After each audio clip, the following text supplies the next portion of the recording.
Hello everyone, welcome to let's study YouTube platform. हम इतिहास पढ़ रहे थे जिसमें हमने इसका फर्स्ट लेक्चर कर लिया था। ये आज हमारा सेकंड लेक्चर है, तो चलिए फिर स्टार्ट करते हैं।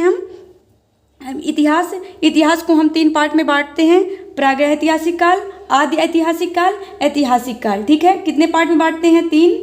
यहाँ पे लिखते हैं 3 पार्ट में। क्या? प्रागैतिहासिक काल, आदि ऐतिहासिक काल, ऐतिहासिक काल।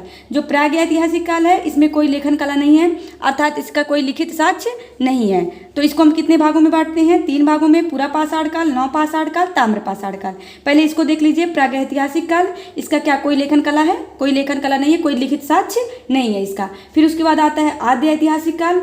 आदि ऐतिहासिक काल में लेखन कला है, अर्थात लिखित साक्ष्य तो है परंतु क्या है? अपठनीय है, इसको पढ़ा नहीं जा सका है। फिर आता है हमारा ऐतिहासिक काल। ऐतिहासिक काल में क्या है? ये पठनीय है और लेखनीय भी है, मतलब इसमें क्या हमको लिखित साक्ष्य में मिले हैं और यह इसको हम क्या कर सकते हैं? पढ़ भी सकते हैं। समझ में आया? इतिहास को हम कितने पार्ट में बांटते हैं?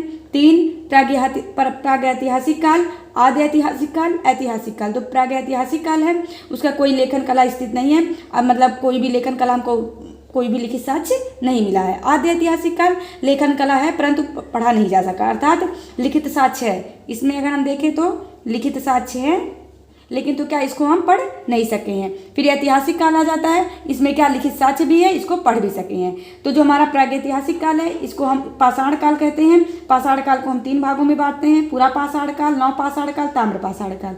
फिर हमारा जो आदि ऐतिहासिक काल है जिसमें क्या लिखित भी है और लिखित तो है लेकिन तो इसको पढ़ा नहीं जा सका है। तो इसमें क्या सिंधु घाटी सभ्यता, हड़प्पा इत्यादि इसमें सभ्यता आ जाती हैं। तो सिंधु घाटी सभ्यता में क्या लिखित तो बहुत सारा है बट हम इसको क्या है अभी तक ये पढ़ा नहीं जा सका है। फिर ऐतिहासिक काल में हमारा वैदिक काल, प्राचीन काल, आधुनिक काल, इस सब में जो भी लिखित साक्ष्य भी हैं और इसको हम पढ़ भी लिए हैं। ठीक है, चलिए फिर हम आगे बढ़ते हैं। मानव को क्या कहा जाता है? होमोसेपियंस कहा जाता है। भारत में मनुष्य का सर्वप्रथम साक्ष्य कहाँ से मिला है? नर्मदा सोन घाटी से। भारत में मनुष्य का सर्वप्रथम साक्ष्य नर्मदा सोन घाटी से। उसको क्या कहा जाता है? नर्मदा मानव भी कहा जाता है। ये इंपॉर्टेंट है, इसको याद कर लीजिए, ये हमारे यूपीएससी में पूछा हुआ है। भारत में मनुष्य का सर्वप्रथम साक्ष्य नर्मदा सोन घाटी, जिसको नर्मदा मानव कहा जाता है। ठीक है, भारत में पहला मानव कपि असम से प्राप्त हुआ है। भारत में पहला मानव कपि कहाँ से प्राप्त हुआ है? असम से प्राप्त हुआ है। आगे देखते हैं। रॉबर्ट ब्रूस फुट भारत में पूरा पाषाणकालीन औजार की खोज किए थे। मतलब पूछ लिया हमारे एग्जाम में, भारत में पूरा पाषाणकालीन औजार की खोज किसने की थी? तो रॉबर्ट ब्रूस फुट ने किया था। ठीक है, भारत का प्राचीनतम नगर कौन सा है? मोहनजोदड़ो। अभी मैं आगे इसके बारे में समझाऊंगी आप लोग को। ठीक है, अभी चलिए देखिए, हम 3 पढ़ लिए क्या? प्रागैतिहासिक काल, आदि ऐतिहासिक काल, ऐतिहासिक काल। प्रागैतिहासिक काल का देखेंगे तो कोई लिखित साक्ष्य नहीं है। आदि ऐतिहासिक काल का लिखित साक्ष्य तो है परंतु उसको हम पढ़ नहीं सके हैं। ऐतिहासिक काल में मतलब उसका दिया भी है, लिखित भी है और उसको हम पढ़ भी रहे हैं। ठीक है, चलिए फिर हम आगे बढ़ते हैं। देखते हैं प्रागैतिहासिक काल, इसको हम क्या कहते हैं? Prehistoric age. इसको हम पाषाण काल इस वजह से कहते हैं क्योंकि तब क्या होता था? पत्थर का यूज होता था। पत्थर का यूज होने की वजह से इसको क्या कहा जाता है? पाषाण कहा जाता है। पत्थर को क्या कहा जाता है? पाषाण। तो इसी से मिलकर बन गया पाषाण काल। ठीक है, पाषाण काल को हम 3 भागों में बांटते हैं। पूरा पाषाण काल कब से है? 20 लाख ईसा पूर्व से लेकर 12,000 ईसा पूर्व तक। मध्य पाषाण काल 12,000 बीसी से लेकर 10,000 बीसी। उसके बाद नवपाषाण काल 10,000 बीसी से लेकर 3,000 बीसी। ठीक है, इतना समझ में आ गया। अब देखिए पूरा पाषाण काल के बारे में हम जान लेते हैं। मानव तब क्या था? आखेटक व संग्राहक था, अर्थात क्या क्या करता था? केवल आखेट करता था, अर्थात जानवरों को मारता था और उसको खाता था बस। आग का आविष्कार, क्या आग का आविष्कार तो हो गया था? आग का आविष्कार मतलब आग से परिचित हो गया था, आग का निर्माण थोड़ी ना किया था। मतलब क्या था? आग से परिचित हो गया था। इस समय क्या थे? अनगढ़े या मोटे पत्थर थे। एग्जाम में हमारे पूछ लेता है अनगढ़े मोटे पत्थर किस काल में? तो किस काल में थे? पूरा पाषाण काल में।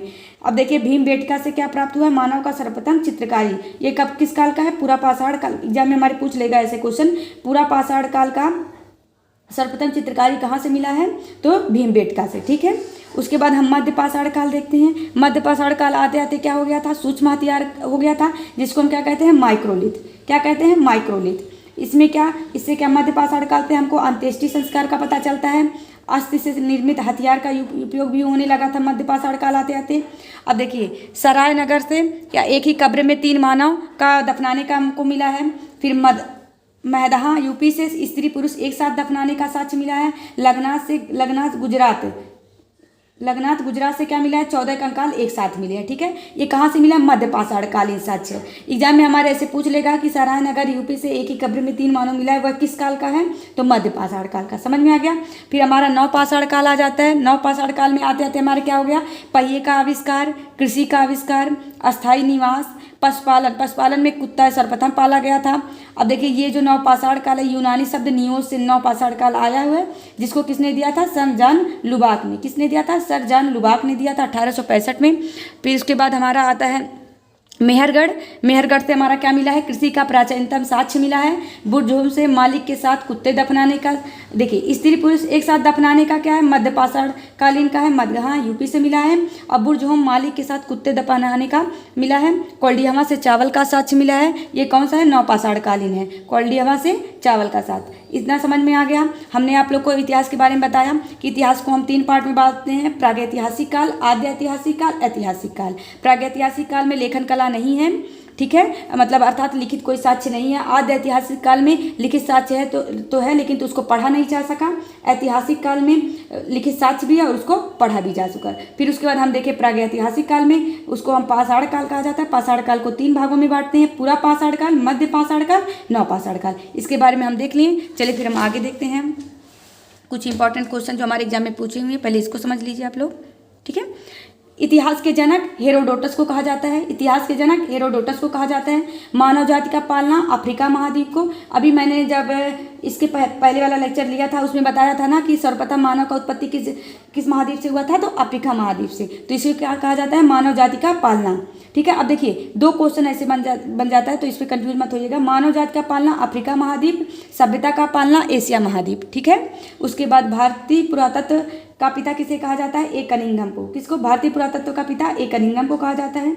भारत का पुरातात्विक संग्रहालय कहाँ है, इंदिरा गांधी मानव संग्रहालय। ये सब हमारे एग्जाम में पूछे गए क्वेश्चन है। भारत का पुरातात्विक संग्रहालय इंदिरा गांधी मानव संग्रहालय। मानव द्वारा खोजी गई पहली धातु तांबा। मानव द्वारा सर्वप्रथम प्रयुक्त अनाज, कौन सा अनाज प्रयोग किया गया था, तो जौ। चालकोथिक युग किसको कहा जाता है, ताम्रपाषाण युग को चालकोथिक युग भी कहा जाता है। इतना समझ में आ गया। फिर भारतीय पुरातत्व सर्वेक्षण के प्रथम महानिदेशक कौन थे, जॉन मार्शल थे। ठीक है, अब चलिए हम फिर आद्य ऐतिहासिक काल को पढ़ लेते हैं। प्रागैतिहासिक काल को हम लोगों ने देखा, जो 3 पार्ट थे, क्या, ये पूरा पाषाण काल, मध्य पाषाण काल, नवपाषाण काल हमारा खत्म हो गया। अब हम आद्य ऐतिहासिक काल देखते हैं।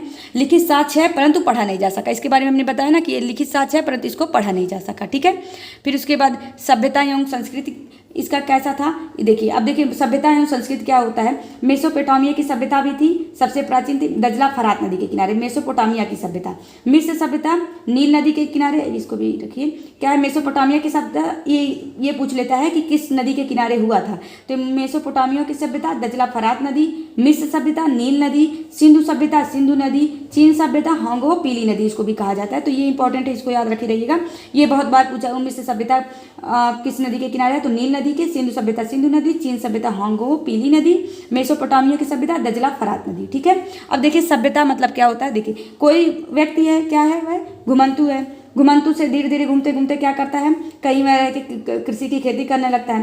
कृषि वो कर रहा है तो 6 महीने 7 महीने जब तक वो हो नहीं जाएगा तब तक वो अस्थायी निवास, तो धीरे धीरे इंसान क्या करता है, अस्थायी निवास करने लगता है। अस्थायी निवास करते करते क्या, उसकी जो जीवन शैली होती है थोड़ी आसान हो जाती है, सब कुछ उसको वहाँ का पता हो जाता है उस एरिया का। फिर धीरे धीरे वहाँ पे क्या हो जाता है, एक समाज का निर्माण हो जाता है। और जो समाज का निर्माण हो गया तो वहीं से क्या होता है, सभ्यता निकलने लगता है। तो ये देखिए समझिए ऐसा समाज जिसकी संस्कृति और जीवन शैली उच्च हो तो क्या कहलाता है, वो सभ्यता कहलाता है। धीरे धीरे क्या हो जाता है, वहाँ सभ्यता का विस्तार हो जाता है। अब देखिए हम ऐसे ही हमारी सभ्यता थी सिंधु घाटी सभ्यता। ये कौन, आद्य ऐतिहासिक काल का। इसको क्या बताया मैंने, लिखित साक्ष्य है परंतु पढ़ा नहीं जा सका। चलिए देखिए भारतीय पुरातत्व विभाग की स्थापना कब हुआ था, 1904 में। वायसराय कौन थे, लॉर्ड कर्जन थे। अध्यक्ष कौन थे, ए कनिंघम थे। इसको अभी मैं आगे बताऊंगी, इसको याद कर लीजिएगा, आप पूछ लेते हैं। सिंधु घाटी, देखिए अभी यहाँ से देखिए, सिंधु घाटी सभ्यता की जानकारी किसने दिया था, चार्ल्स मैसन ने दिया था 1826 में। जब चार्ल्स मैसन ने क्या देखा था यहाँ पे, इसको 1826 में यहाँ पे कुछ ईंटें मिली हुई थी, ठीक है, लेकिन तो यहाँ पे कोई उत्खनन कार्य नहीं हुआ। समझ में आया, सिंधु घाटी की सभ्यता की केवल जानकारी दी थी, कुछ ईंट प्राप्त हुए थे चार्ल्स मैसन को 1826 ईस्वी में, लेकिन तो यहाँ पे फिर कोई उत्खनन कार्य नहीं हुआ। फिर क्या हुआ, 1853 में ही कराची से लेकर लाहौर तक रेलवे ईंट का काम बिछाने का काम चल रहा था। कहाँ से, कराची से लाहौर तक रेलवे ईंट बिछाने का काम चल रहा था। तभी क्या हुआ, वहाँ पे भी कुछ ईंटें मिली खुदाई के दौरान। वहाँ पे जब वो बिछाया जा रहा था तो उस दौरान कुछ हमें ईंटें मिली। तो उसी को मतलब तो किसने, उस समय कौन था उसका, जेम्स कनिंघम थे। तो उसका सर्वेक्षण कौन कर रहे थे, जेम्स कनिंघम ने देखा 1853 में। फिर भी वहाँ पे कोई बहुत ज़्यादा ध्यान नहीं दिया गया। फिर 1921 में आते आते दयाराम साहनी को अध्यक्ष बनाया गया और फिर इन्होंने क्या किया, ये सिंधु घाटी सभ्यता की खोज की। तो सिंधु घाटी सभ्यता में सर्वप्रथम पहले किसका खोज किया गया था, हड़प्पा का। हड़प्पा नामक स्थान का सबसे पहले खोज किया गया था। इसी वजह से सिंधु घाटी सभ्यता को क्या हड़प्पा सभ्यता भी कहा जाने लगा, क्योंकि सबसे पहले इसी का खोज हुआ। तो इसको क्या हड़प्पा कहते कहते क्या हुआ, हड़प्पा को ही क्या सिंधु घाटी सभ्यता को भी हड़प्पा नाम से जाना जाने लगा। ठीक है, नामकरण किसने किया था, जॉन मार्शल ने। ये सिंधु घाटी सभ्यता नाम किसने दिया, जॉन मार्शल ने। पहली खुदाई किसने की, दयाराम साहनी ने, बताया ना 1921 ईस्वी में। फिर ये जो हमारा सिंधु घाटी सभ्यता है कितने 13 लाख वर्ग किलोमीटर में फैला हुआ है। इसकी आकृति कैसी है, त्रिभुजाकार है। ठीक है, इसकी आकृति कैसी है, त्रिभुजाकार है। चलिए फिर हम आगे देखते हैं, एक मिनट। हाँ, यह सभ्यता सिंधु नदी के तट पर मिली थी, इसलिए इसे सिंधु सभ्यता कहते हैं। पहली खुदाई हड़प्पा में हुआ, इसलिए इसे हड़प्पा सभ्यता भी कहते हैं। ठीक है, जैसे देखते हैं गाँव में, अगर देखिए अगर किसी के बड़े बच्चे कोई पहला बच्चा हो जाता है तो उसकी मम्मी को उसी नाम से सब लोग जानने लगते हैं, मतलब नॉर्मली ऐसे। तो ऐसे ये क्या हुआ कि हड़प्पा पहले खोजा गया, इस वजह से कभी कभी क्या कहा जाता है, सिंधु सभ्यता को हड़प्पा सभ्यता भी कहा जाने लगा। ठीक है, इसी को कांस्ययुगीन सभ्यता भी कहा जाता है, क्योंकि इस युग में क्या कांस्य का उपयोग होता था, इस वजह से इसको कांस्ययुगीन सभ्यता भी कहा जाता है। ठीक है, चलिए फिर हम देख लेते हैं कितनी दूर में फैला हुआ है हमारा सिंधु सभ्यता। देखिए यहाँ से अगर हम देखें तो पूर्व में आलमगीर यूपी जो क्या है हिंडन नदी के किनारे है, मांडा जो जम्मू कश्मीर में है चिनाब नदी के किनारे है, फिर सुदगाडोर जो कहाँ बलूचिस्तान में है दास नदी के किनारे है, फिर दैमाबाद प्रवरा नदी जो महाराष्ट्र में है गोदावरी नदी के किनारे। इतना समझ में आ गया। तो इधर देखिए पूर्व में हम जाएंगे तो आलमगीर, पश्चिम में जाएंगे तो सुदगाडोर, उत्तर में जाएंगे तो मांडा और दक्षिण में जाएंगे तो दैमाबाद। ये हमारे एग्जाम में बहुत बार पूछा, तो आप लोग इसको याद करिए। ठीक है, कैसे याद करेंगे, आलमगीर हिंडन यूपी में, और मांडा चिनाब नदी के किनारे जम्मू कश्मीर में, दैमाबाद गोदावरी नदी के किनारे महाराष्ट्र में, फिर ये सुदगाडोर दास नदी के किनारे कहाँ है बलूचिस्तान में है। ठीक है, इतना समझ में आ गया। अब देखिए जो हमारा हड़प्पा सभ्यता था इसमें कितने नगर थे, 7 बड़े नगर थे, जैसे मोहनजोदड़ो, हड़प्पा, धौलीवीरा, राखीगढ़ी, कालीबंगा, चनुदड़ो, बनवाली। जैसे अभी हमारा देखिए भारत देश है, भारत देश में है ना सभी राज्य हैं, तो ऐसे उस टाइम पे भी क्या थे, बड़े बड़े राज्य थे। जैसे अभी दिल्ली हो गया, उत्तर प्रदेश हो गया, मतलब उत्तर प्रदेश, दिल्ली, राजस्थान। तो ऐसे उस टाइम पे क्या थे, इसमें भी 7 बड़े नगर थे, मोहनजोदड़ो, हड़प्पा, धौलीवीरा, राखीगढ़ी, कालीबंगा, चनुदड़ो और बनवाली। तो चलिए हम हड़प्पा सभ्यता पहले देख लेते हैं। ठीक है, इसके खोजकर्ता कौन थे, दयाराम साहनी थे। स्थिति इसकी देख लेते हैं। अब स्थिति कहाँ पे स्थित था, पाकिस्तान के पंजाब प्रांत में मोंटगोमरी जिले में रावी नदी के तट पर। किस तट पर, रावी नदी के तट पर। कहाँ, पाकिस्तान के पंजाब प्रांत में है। इसकी खोजकर्ता कौन है, दयाराम साहनी है। हड़प्पा में 6 कतार की 12 कमरों वाला अन्नागार पाया गया है। तो देखिए एग्जाम में हमारे पूछ लेता है अन्नागार कहाँ पे पाया गया, विशाल अन्नागार मतलब अन्न को रखने के लिए कहाँ पाया गया, हड़प्पा में पाया गया। माता देवी की मूर्ति पाई गई, स्वास्तिक चिन्ह, अभिलेख वाली मुहरें, स्त्री के गर्भ से निकलते पौधे का, जिसको क्या कहते हैं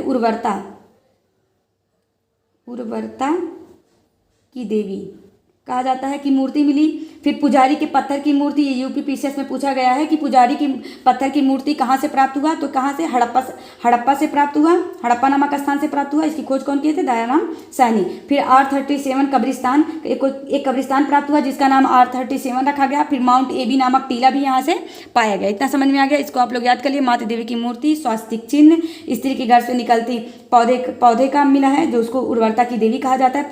पुजारी की पत्थर की मूर्ति मिली है, यूपीपीसीएस में पूछा गया है। R37 नामक कब्रिस्तान मिला है, माउंट एबी नामक टीला मिला है। ठीक है, और चांदी का सर्वप्रथम प्रयोग कहाँ पे हुआ था, सर्वप्रथम प्रयोग हड़प्पा में हुआ था। ठीक है, चलिए फिर हम आगे देख लेते हैं। मोहनजोदड़ो अगला हमारा क्या था, मोहनजोदड़ो था। शाब्दिक अर्थ क्या होता है, मृतकों का टीला। खोजकर्ता इसके कौन थे, राखालदास बनर्जी, 1922 में इन्होंने किया था। स्थिति पाकिस्तान के पंजाब प्रांत के लरकाना जिले में सिंधु नदी के तट पर। कहाँ पे हुआ था, लरकाना जिले में, ये याद रखिएगा। मोहनजोदड़ो सिंधु नदी के तट पर है। ठीक है, अन्य नाम इसको प्रेतों का टीला, सिंधु सभ्यता का बगीचा, स्तूप टीला, ये बहुत बार एग्जाम में पूछा हुआ, प्रेतों का टीला, सिंधु सभ्यता का बगीचा, स्तूप टीला भी इसको कहा जाता है। ठीक है, साक्ष्य यहाँ पे क्या मिला है, विशाल स्नानागार, इसको ऐसे करिए, विशाल स्नानागार यहाँ से मिला है। अन्नागार कहाँ पे मिला था, हड़प्पा में मिला था। और विशाल स्नानागार कहाँ मिला, मोहनजोदड़ो में। जॉन मार्शल ने विश्व का इसे आश्चर्य कहा, कि कौन कहा, जॉन मार्शल ने। सिंधु सभ्यता का सबसे बड़ा नगर कौन था, मोहनजोदड़ो था। काशी की नर्तकी की मूर्ति यहाँ से मिली। सर्वाधिक जनसंख्या वाला भी था, कौन था, मोहनजोदड़ो सर्वाधिक जनसंख्या वाला था। हमारे एग्जाम में पूछ ले सर्वाधिक जनसंख्या वाला कौन था, तो कौन था, मोहनजोदड़ो था। पशुपति महादेव की मूर्ति मिली है। दाढ़ी वाले साधु की पत्थर की मूर्ति मिली है। सूती कपड़े का साक्ष्य मिला है। तो देखिए एग्जाम में और एक चीज़ पूछा, हड़प्पा व मोहनजोदड़ो को जुड़वा बहन कहा जाता है, ये इंपॉर्टेंट है, ये बहुत बार पूछा हुआ, क्या हड़प्पा व मोहनजोदड़ो को क्या कहा जाता है, जुड़वा बहन। एग्जाम में हमारे पूछ ले किसको जुड़वा बहन कहा जाता है, तो हड़प्पा व मोहनजोदड़ो को जुड़वा बहन कहा जाता है। दोनों कहाँ पाए गए, पाकिस्तान में। ठीक है, चलिए फिर हम आगे देख लेते हैं। लोथल खोजकर्ता कौन है, रंगनाथ राव, 1953 में। इसकी स्थिति कहाँ है, गुजरात में खंभात की खाड़ी में। भारत में आ गया, गुजरात में खंभात की खाड़ी में, भोगवा नदी के किनारे। तो कहाँ, लोथल किसके नदी के किनारे हैं, भोगवा नदी के किनारे। अन्य नाम लघु हड़प्पा या लघु मोहनजोदड़ो। एग्जाम में हमारे पूछ ले लघु हड़प्पा या लघु मोहनजोदड़ो किसको कहा जाता है, तो लोथल को। घर के दरवाजे सड़क की ओर खुलते थे। यहाँ पे क्या, बंदरगाह एक ही है, क्या था, मात्र बंदरगाह कहाँ पे था, सिंधु घाटी सभ्यता में, लोथल में। ठीक है, युगल समाधीन मतलब क्या समाधान मिला है, युगल मतलब जोड़े में क्या मिला है, 100 मिला है। अग्निवेदिकाएं मिली हैं, फारस की मुहर मिली है, जिससे क्या हमको पता चलता है कि यहाँ से विदेशी व्यापार का प्रतीक, मतलब क्या हमें पता चलता है कि यहाँ विदेशी व्यापार होता था। मनका बनाने का कारखाना मिला है। मम्मी मॉडल, चालाक लोमड़ी व कव्वे का एक चित्र भी मिला है। समझ में आ गया इतना। इसकी खोज कौन थी, रंगनाथ राव ने किया था। ठीक है, चलिए फिर हम आगे देखते हैं। हमारा अगला कौन सा शहर था, धौलावीरा था। धौलावीरा खोजकर्ता कौन थे, जगतपति जोशी थे। कब, 1967 ईस्वी में किए थे। उत्खनन कौन किया था, रविंद्र सिंह बिष्ट ने। देखिए खोजकर्ता मतलब पता कौन लगाया, जगतपति जोशी ने। उत्खनन कौन कराया, रविंद्र सिंह बिष्ट ने, 1990 में। स्थिति इसकी कहाँ है, गुजरात में, कच्छ की खाड़ी में। ये भी कहाँ है, भारत में। अर्थ इसका क्या होता है, सफेद कुआं। एग्जाम में बहुत बार पूछा है, धौलावीरा का अर्थ क्या होता है, तो सफेद कुआं। भारत में स्थित सिंधु घाटी सभ्यता का दूसरा सबसे बड़ा स्थल है। पहला स्थल कौन है, राखीगढ़ी, जो हरियाणा में है। तो एग्जाम में हमारे पूछ लें कि भारत में स्थित सिंधु घाटी सभ्यता का दूसरा सबसे बड़ा स्थल कौन सा है, तो कौन है, ये धौलावीरा है। पहला कौन है, राखीगढ़ी है। और वैसे पूछ ले कि सबसे बड़ा स्थल कौन सा था, मोहनजोदड़ो था। ठीक है, साक्ष्य, पत्थर से बना जलकुंड मिला है। पत्थर पर चमकीला पॉलिश मिला है। घोड़े के कलाकृतियों के अवशेष मिले हैं। भव्य इमारत व स्टेडियम के अवशेष। उन्नत जल प्रबंधन प्रणाली। ठीक है, ये एग्जाम में पूछा है कि उन्नत जल प्रबंधन प्रणाली किस क्षेत्र में पाया गया था, तो धौलावीरा में पाया गया था। ठीक है, फिर हम आगे देखते हैं। कालीबंगा का अर्थ होता है काले रंग की चूड़ियाँ। इसकी खोज कौन किया था, अमलानंद घोष ने। और इसकी स्थिति कहाँ है, राजस्थान के हनुमानगढ़ जिला में। ये देखिए, ये भी याद करिए कि भारत में एक पाया कहा जाता है। तो कालीबंगा कहाँ पाया जाता है, राजस्थान के किस नदी के किनारे, घग्गर नदी के किनारे। कालीबंगा का अर्थ होता है काले रंग की चूड़ियाँ। अब देखिए यहाँ से क्या क्या प्राप्त हुआ, 7 हवन कुंड प्राप्त हुए हैं। जुते हुए खेत, लकड़ी का हल, अलंकृत ईंटें। अलंकृत मतलब ईंटें, मतलब ईंट पर कुछ चित्र बना हुआ था। ठीक है, समझ में आया। 7 हवन कुंड यहीं से प्राप्त हुआ। जुते हुए खेत कालीबंगा से, लकड़ी का हल कालीबंगा से, अलंकृत ईंटें कालीबंगा से। ठीक है, इतना समझ में आ गया। अब हम आगे देखते हैं। हमारा चनहुदड़ो खोजकर्ता कौन थे, NC मजूमदार थे, 1931 में। उत्खननकर्ता अर्नेस्ट मैके, मतलब खोज कौन किए, क्या, NG मजूमदार। और उत्खननकर्ता अर्नेस्ट मैके, 1935 में। और स्थिति इसकी कहाँ है, पाकिस्तान के सिंधु नदी के तट पर। साथ ही यह एकमात्र शहर जो दुर्ग रहित, अर्थात इसमें कोई दुर्ग नहीं पाया गया, दुर्ग नहीं। ठीक है, औद्योगिक शहर, ये कैसा था, औद्योगिक शहर था। मेकअप सामग्रियाँ यहाँ से लिपस्टिक वगैरह प्राप्त हुआ है चनहुदड़ो से। शीशा, गुड़िया, सुई इत्यादि प्राप्त हुआ। बिल्ली का पीछा करता हुआ कुत्ता, मनका बनाने का कारखाना। बिल्ली का पीछा करता हुआ कुत्ता, मनका बनाने का कारखाना इत्यादि चनहुदड़ो से प्राप्त हुआ। ठीक है, फिर हम देखते हैं हमारा बनवाली। खोजकर्ता कौन थे, RS बिष्ट थे, 1974 में किए थे। अवस्थिति इसकी क्या थी, हरियाणा का हिसार जिला। बनवाली कहाँ पाया गया, हरियाणा के हिसार जिले में। किस नदी के किनारे, सरस्वती नदी के किनारे। बनवाली सरस्वती नदी के किनारे। जल निकासी की कोई व्यवस्था नहीं। देखिए एग्जाम में हमारे पूछ लेगा कि ऐसा कौन सा नगर था जहाँ क्या जल निकासी की कोई व्यवस्था नहीं थी, तो बनवाली थी। ताबी की कुल्हाड़ी यहाँ से प्राप्त हुआ है। अर्धवृत्ताकार ढांचा प्राप्त हुआ, जिसको हम क्या सब कहते हैं कि वो शिव का मंदिर है। ठीक है, फिर हमारा अगला आता है राखीगढ़ी। राखीगढ़ी हरियाणा का राखीगढ़ी भारत में हड़प्पा सभ्यता का सबसे बड़ा स्थान। इससे क्वेश्चन बन जाता है कि हड़प्पा सभ्यता का सबसे बड़ा स्थान भारत में जो था वो राखीगढ़ी था। ऐसे नॉर्मली पूछ ले तो मोहनजोदड़ो था, और दूसरे स्थान पे अभी हमने बताया था का धौलावीरा था। ठीक है, उसके बाद गुजरात में सिंधु घाटी सभ्यता के अत्यधिक स्तर प्राप्त हुए हैं।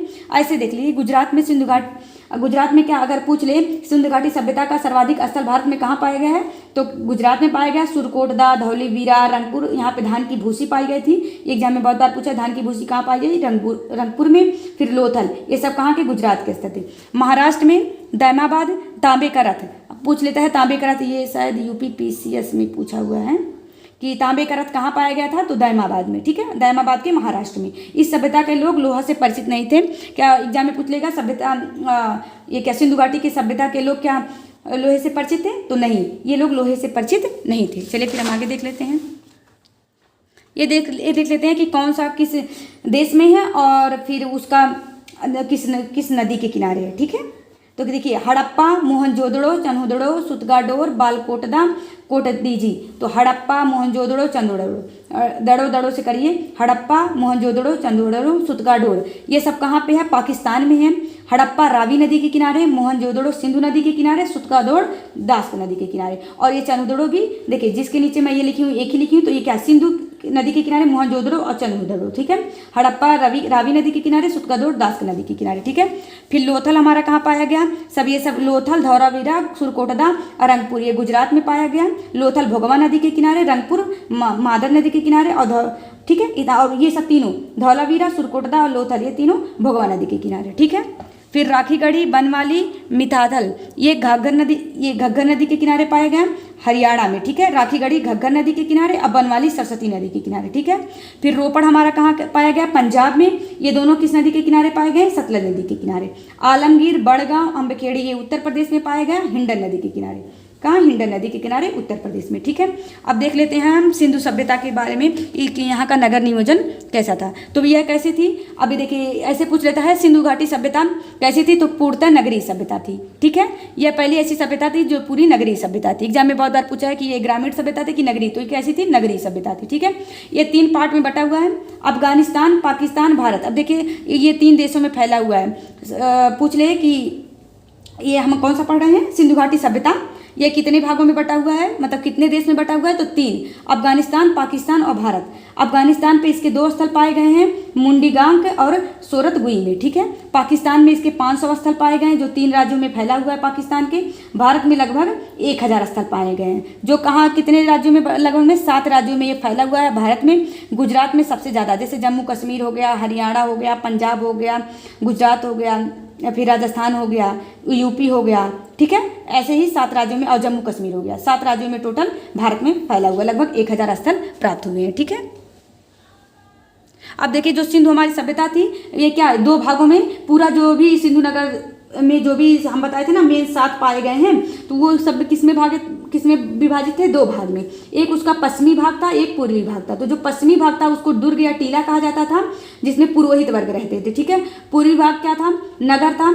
पूर्वी भाग को नगर कहा जाता था, जिसमें लोग रहते थे आम जनता, व्यापारी, और ठीक है इतने लोग रहते थे। अब इतना समझे, जैसे ये है हमारा पश्चिमी भाग, जैसे यहाँ से समझिए, ये देखिए ये पश्चिमी भाग हो गया, इसके आगे यहाँ पूर्वी भाग था। ठीक है, 2 भागों में। तो इसको क्या कहा जाता था, दुर्ग कहा जाता था, इसको क्या कहा जाता था, नगर कहा जाता था पूरा। ठीक है, उसके बाद जो पश्चिमी भाग था उसमें क्या था, दोहरा उस पर चारदीवारी था। ठीक है, पश्चिमी भाग पे जहाँ पे क्या पुरोहित वर्ग रहता था उस पर दोहरा था, और पूर्वी भाग में क्या था, सिंगल चारदीवारी थी। ठीक है, ये और जो पश्चिमी भाग रहता था हमेशा क्या रहता है, अधिक ऊंचाई पे रहता था, जिससे बाढ़ वगैरह आए तो पुरोहित वर्ग को कोई नुकसान ना हो। और जो पूर्वी टाइप सीधे में था उसमें क्या आम जनता और व्यापारी रहते थे। इतना समझ में आ गया, 2 भाग में था। पश्चिमी भाग को दुर्ग टीला, पूर्वी भाग को नगर कहा जाता था। पश्चिमी भाग में पुरोहित वर्ग रहते थे और पूर्वी भाग में क्या रहते थे, लोग रहते थे। ठीक है, पश्चिमी भाग में क्या दोहरी चारदीवारी थी और पूर्वी भाग में केवल एकल था। ठीक है, अधिक ऊंचाई पे कौन, देखिए पश्चिमी भाग क्या था, अधिक ऊंचाई पे था, और नगर क्या था, नीचे, मतलब नीचे था उससे। ठीक है, अपवाद देखिए इसमें से 2 जगह अपवाद था। अपवाद क्या था, लोथल व सुरकोटदा में केवल एक ही दीवार था। लोथल व सुरकोट, देखिए अगर ये हो गया हमारा पश्चिमी भाग, ये हो गया पूर्वी भाग, और उसके ऊपर केवल एक ही चारदीवारी थी। यहाँ पे क्या था, दुर्ग पे डबल था और इस पे सिंगल था। यहाँ पे क्या था, एक ही चार। मान लीजिए ये राज्य है, ठीक है, ये है, उसके बाद इसमें क्या एक ही दीवार था। ठीक है, चंद्रद्रोणों में कोई चार दीवारी थी ही नहीं, मतलब ऐसे ही अपने आप ये दुर्ग था, ये नगर था। इतना समझ में आ गया। धौलीवीरा में क्या थे, 3 टीला थे। ये देखिए एकमात्र ऐसा जगह था जहाँ धौलीवीरा में 3 टीले थे। यहाँ पे कितने थे, 2 थे, एक पश्चिमी भाग एक पूर्वी भाग। यहाँ पे 3 भाग थे, पश्चिमी, मध्य और पूर्वी। बीच के भाग को मध्य कहा जाता था। ठीक है, तो हमारे एग्जाम में पूछ ले चंद्रद्रोणों में ऐसा कौन सा था जहाँ पे कोई चार दीवारी नहीं थी, तो चंद्रद्रोणों में ऐसा कौन सा स्थल था जहाँ पे क्या लोथल व सुरकोटदा में केवल एक ही दीवार पाया गया। ठीक है, और सब जगह क्या था, 2 दीवार पाया गया था जो दुर्ग व टीला पे था। ठीक है, सिंधु सभ्यता की हम कुछ विशेषताएं देख लेते हैं। एक नगरीय सभ्यता थी, सड़क समकोण पर काटती थी, नालियाँ ढकी हुई थी, अर्थव्यवस्था का मुख्य आधार क्या था, कृषि था, समाज मात्र सत्तात्मक थी, 4 वर्ग में बटे हुए थे, विद्वान, योद्धा, व्यापारी, श्रमिक। लिपि कैसी थी, भाव चित्रात्मक थी। एग्जाम में बहुत बार पूछा है सिंधु सभ्यता की लिपि कैसी थी, तो भाव चित्रात्मक थी। ठीक है, गेहूं और जौ के यहाँ पे साक्ष्य मिले हुए हैं। एक नगरीय सभ्यता थी, सड़कें समकोण पर काटती थी। और एक और बात याद रखिएगा, जो भी सड़क घर का मुंह रहता था वो पीछे की तरफ खुलता था। ठीक है, आगे की तरफ कैसे खुलता था, पीछे की तरफ खुलता था। नालियाँ कैसे थी, ढकी हुई थी। अर्थव्यवस्था का मुख्य आधार कृषि था। यह कैसा था, कृषि आधारित क्षेत्र था। ठीक है, यहाँ पे जो भी होता था कृषि पे आधारित होता था। तो आज हमारा पूरा सिंधु सभ्यता खत्म हो गया। तो हम नेक्स्ट लेक्चर में देखेंगे अगला जो भी टॉपिक हमारा रहेगा। चलिए फिर आप लोग इसको पढ़ते रहिए। Bye, thank you.